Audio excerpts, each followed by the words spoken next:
आज की जो ये पीठा की रेसिपी है मुंह में घुल जाने वाली, बहुत ही रसीली, लाजवाब और खाने में बहुत ही स्वादिष्ट है। सबकी फेवरेट ये पीठा की रेसिपी, कोई भी बंदा ऐसा नहीं है जिसको पीठा खाना पसंद ना हो। इसे अलग अलग तरीके से बनाया जाता है। तो चलिए आज हम बनाते हैं रसीले पीठा, जिसे बनाना बहुत ही आसान है।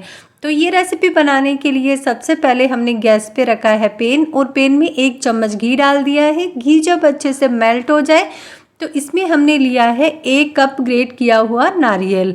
आप चाहे तो डेसिकेटेड कोकोनट पाउडर का भी यूज़ कर सकते हैं, या फिर घर में कोई भी नारियल रखा हो उसको छील के और इस तरीके से ग्रेट करके ले सकते हैं। अब हमने लिया है 1 कप गुड़। जितना नारियल लिया है उतना ही गुड़ लेना है। ध्यान ये रहे, पीठा हमेशा गुड़ में ही बनाया जाता है, तो आप इसमें चीनी का यूज बिल्कुल ना करें, गुड़ में ही बनाएं, क्योंकि गुड़ में हेल्दी भी रहता है और ये पीठा बहुत ही बढ़िया बनता है।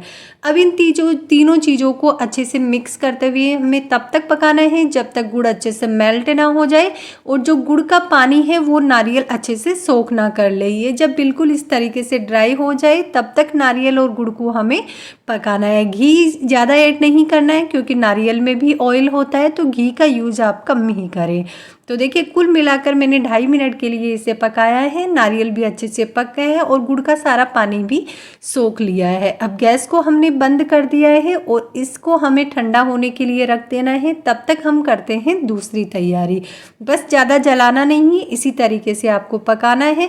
अब इस गुड़ और नारियल को हमने ठंडा होने के साइड में रख दिया है। दूसरी तरफ वापस गैस पे रखा है पैन, और पैन में फिर से 1 चम्मच घी ऐड किया है। घी मेल्ट हो जाए तो यहाँ हमने लिया है 1 कप मोटी वाली सूजी।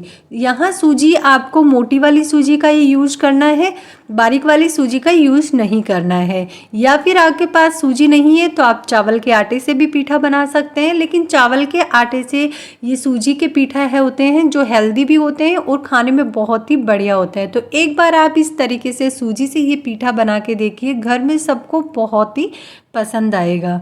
अब उस घी में सूजी को हमें 2 से 3 मिनट तक तब तक भूनना है जब तक सूजी से अच्छी सी खुशबू ना आने लग जाए और सूजी इस तरीके से ड्राई ना हो जाए। बस ध्यान ये रखना है, सूजी को जलाना नहीं है। तो लो टू मीडियम फ्लेम पे आपको सूजी को भूनना है।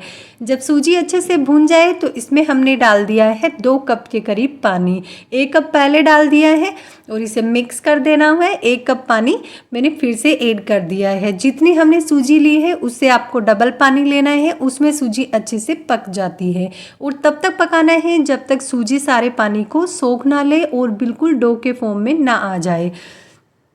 तो सूजी बहुत ही जल्दी पानी को भी सोख लेती है और पक भी जाती है। तो देखिए, इसी तरीके से हमने कुल मिला के 1 से 1.5 मिनट तक सूजी को पकाया है। सूजी ने सारे पानी को सोख लिया है, बिल्कुल डो के फॉर्म में आ गई है। बस इसी स्टेज तक सूजी को हमें पकाना है। अब गैस को बंद कर दिया है और सूजी को भी ठंडा होने के लिए प्लेट में निकाल लेते हैं। अब इस सूजी को आप पंखे के नीचे रख के और 10 से 15 मिनट तक अच्छे से ठंडी कर ले। जब सूजी अच्छे से ठंडी हो जाए तो देखिए, इस तरीके से हाथों से जोड़ लगाते हुए इसे तब तक इस तरीके से बिल्कुल चिकना बनाना है जिस तरीके से हम आटा गूंथ के तैयार करते हैं, उसी तरीके से हमें सूजी को करना है, इकट्ठा करना है, बिल्कुल डो के जैसा। हाथों से मसल के इसे चिकना कर लेना है ताकि जो पीठा बने वो बिल्कुल रसीला बने, बिल्कुल सॉफ्ट बने। तो देखिए, सूजी हल्की सी गर्म है तो मैंने इस तरीके से मसल के हाथों से बिल्कुल सूजी को डो के फॉर्म में इस तरीके से चिकना कर दिया है और एक बड़ी सी लोई बना लेनी है। पूरी सूजी की एक ही लोई बना लेनी है, अलग अलग लोई नहीं बनानी है। और स्लैब को अच्छे से यहाँ से साफ कर लिया है। आप चाहे तो चॉपिंग बोर्ड या चकले पे भी बना सकते हैं। हल्का सा घी लगा के चिकना कर लिया है और अब इस लोई को हमें बेलना है। मोटा सा बेलना है, पतला नहीं बेलना है। जिस तरीके से हम मोटी पूरी बेलते हैं ठीक उसी तरीके से पूरी सूजी की हमें एक बड़ी सी रोटी बना के तैयार कर लेनी है।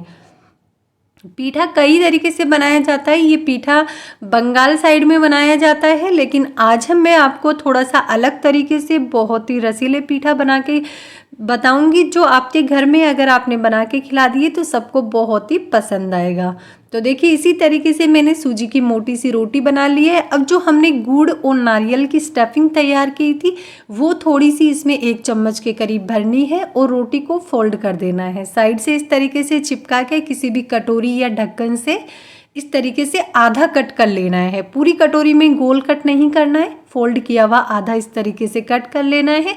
और देखिए ये पीठा बन गया है। अगर साइड से किनारे से हल्का सा आपको खुला लगे तो इसे आप उंगली की सहायता से अच्छे से दबा लें। ठीक उसी तरीके से वापस उसी रोटी में किनारे पे गुड़ और नारियल वाली स्टफिंग भर के फोल्ड करके और कटोरी से फिर कट कर ले।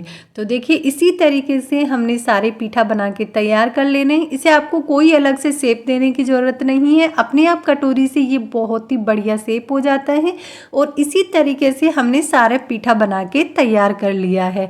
अगर रोटी के साइड वाला जो पार्ट बचता है उसका फिर से आप लोई बना के बेल के और इस तरीके से सारे पीठा मैंने बना के तैयार कर लिया है। तो 1 कप सूजी में देखिए मैंने 10 से 15 पीठा बना लिया है। अब 4 से 5 मिनट तक इनको हवा में रख देना है और दूसरी तरफ गैस पे मैंने ऑयल गर्म होने के लिए रख दिया है। वैसे तो ये पीठा दूध में भी बनाया जाता है, अलग अलग तरीके से बनाया जाता है, लेकिन आज हम चाशनी वाले रसीले पीठा बना रहे हैं थोड़े अलग तरीके से। तो मैं इन्हें फ्राई कर रही हूँ।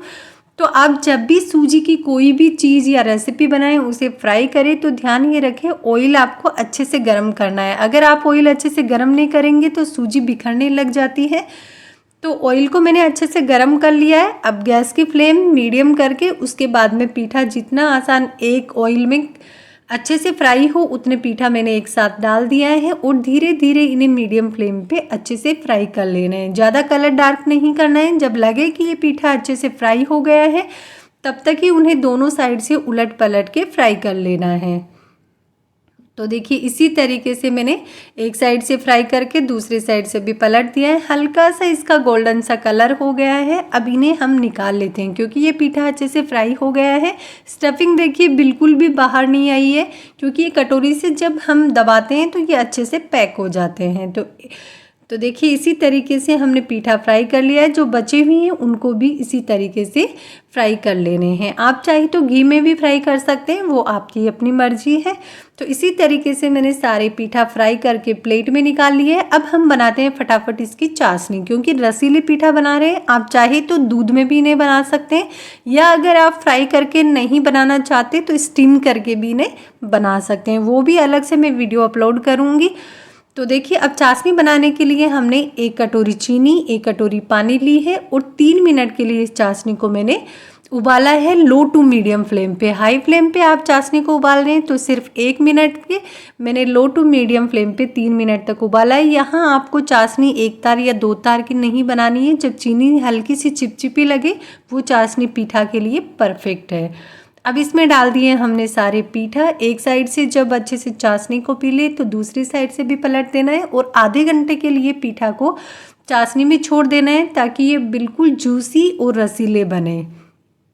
अच्छे से चाशनी को पी लेंगे, जितना अच्छे से चाशनी को पिएंगे इतने ही ये बिल्कुल सॉफ्ट बनेंगे गुलाब जामुन की तरह।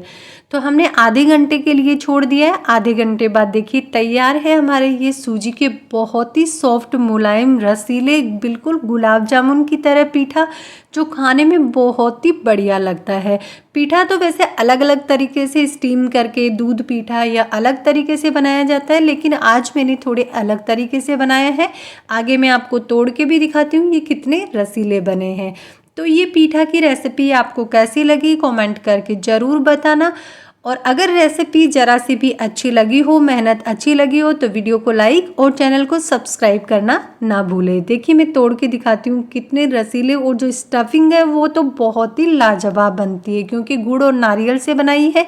तो आप भी ये पीठा ज़रूर ट्राई करना मकर संक्रांति पर। और ये रेसिपी